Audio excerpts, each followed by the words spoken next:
আসসালামু আলাইকুম। আমি মোহাম্মদ বোরহান আলী আপনার সবাইকে স্বাগত জানাচ্ছি। গত পর্বে আমি আপনাদের এতটুকু দেখিয়েছিলাম যে কিভাবে একটা রেজিস্ট্রেশন ফর্ম ক্রিয়েট করা যায় এবং সেটা ব্লগারের পেজ হিসেবে আপনি ব্লগে সেট আপ করতে পারেন। তো এই পর্বে আমি আপনাদের দেখাবো যে কিভাবে আপনি আপনার ব্লগের মধ্যে একটা কাস্টম HTML সেট আপ করবেন, যেটা আপনার ইচ্ছে মতো আপনি একটা কাস্টম HTML সেট আপ করবেন। আপনি যে HTML দিতে চান বা যেই অ্যাড্রেস দিতে চান সেটা আপনি কিভাবে সেট আপ করবেন, তো সেটাই আপনি আপনাদের দেখাবো। তো চলুন, তার জন্য প্রথমে ব্লগারের ড্যাশবোর্ডে যাচ্ছি, blogger.com। এই ফাঁকে একটা HTML লিখে আমরা একটু CSS সহ, যেমন এখানে HTML যে ফরম্যাটটা আছে, যারা HTML বুঝেন অবশ্য তারাই বুঝবেন। HTML এর ফরম্যাট HTML, দ্রুত একটা HTML লিখছি ছোট্ট করে। এখানে হেড হেড, তারপরে টাইটেল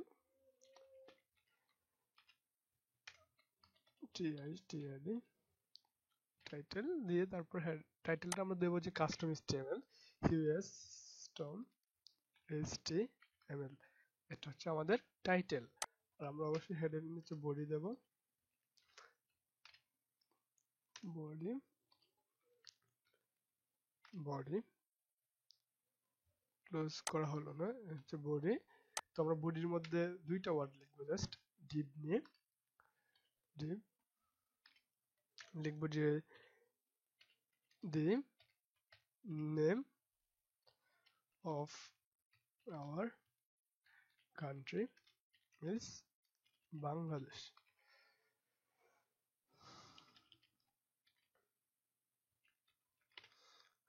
আরেকটা লিখবো হচ্ছে, আরেকটা ডিপটা ক্লোজ করে দিই, ডিপ আরেকটা ডিপ নিয়ে লিখবো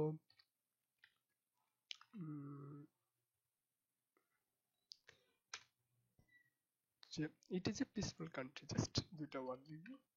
কাস্টম HTML এবং CSS টা বুঝাতে জাস্ট লিখছি আমি, আপনারা যেটা ইচ্ছে সেটা দিতে পারেন। জাস্ট কিভাবে সেট আপ করা হয় সিনট্যাক্সটা আমি দেখাচ্ছি, কোন ফরম্যাটে আপনি সেট আপ করবেন। যেমন it is a peaceful country,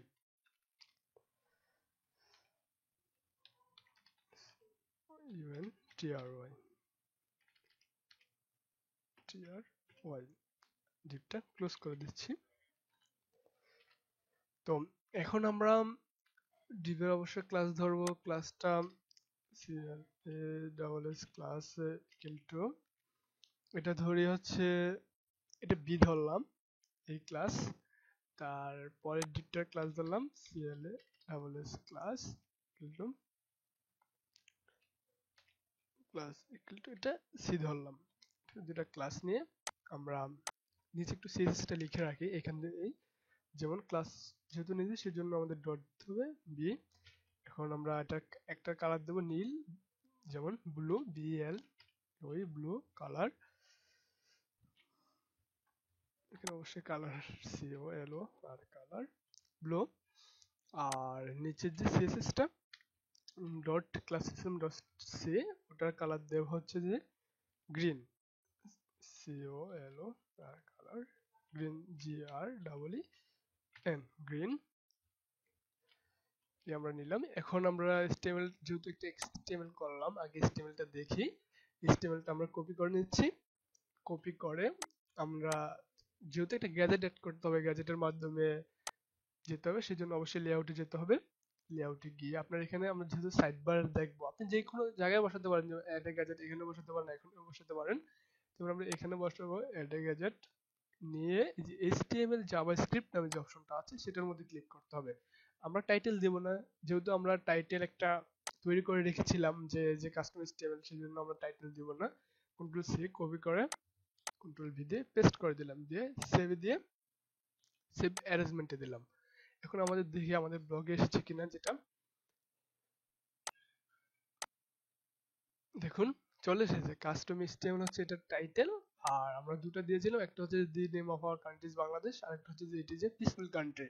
এই দুইটা ট্যাগ দিয়েছিলাম, কিন্তু এখানে কোনো কালার আসতেছে না। কালারটা আনানোর জন্য তো আমরা HTML-টা সাকসেসফুল ভাবে সেটআপ করতে পারলাম, যে আমরা HTML-টা সেটআপ করতে পারলাম। এখন আমরা CSS অ্যাড করব এটা কালার দেওয়ার জন্য। তো সেটা সেট আপ করার জন্য অবশ্যই আমাদেরকে এই সিএসএসটা কপি করে নিচ্ছি। এখানে যেতে হবে টেমপ্লেটে গিয়ে কাস্টমাইজে গিয়ে এখানে দেখুন যে অ্যাডভান্স নামে যে অপশনটা আছে, এখানে ব্লগার টেমপ্লেট ডিজাইন যখন আপনি আসবেন সেখানে একটা অ্যাডভান্স অপশন আছে। এই অপশনে গিয়ে আপনি এখানে নিচে স্ক্রল করবেন, স্ক্রল করে দেখবেন যে অ্যাড সিএসএস নামে যে অপশনটা আছে সেটার মধ্যে ক্লিক করবেন। ক্লিক করে আপনার ওই যে কোডটা, অবশ্যই সেখানে আপনি যারা HTML বুঝেন তারাই জানবেন যে অবশ্যই ক্লাস ডিবি গুলো ঠিক রাখবেন। এখানে আমি পেস্ট করে দিলাম, জাস্ট পেস্ট করে অ্যাপ্লাই টু ব্লগে দিলাম। আমরা ওইখানে HTML সেট আপ করেছিলাম, এখানে সিএসএস টা। তো এখন আমরা রিলোড দিয়ে দেখি যে আমাদের কালার এসেছে কিনা। যে দেখুন কালার চলে এসেছে, the name of our country is Bangladesh. আর এটা হচ্ছে নীল, যেটা আমরা দিয়েছিলাম ব্লু, যেমন এই ট্যাগটা দিয়েছিলাম ব্লু।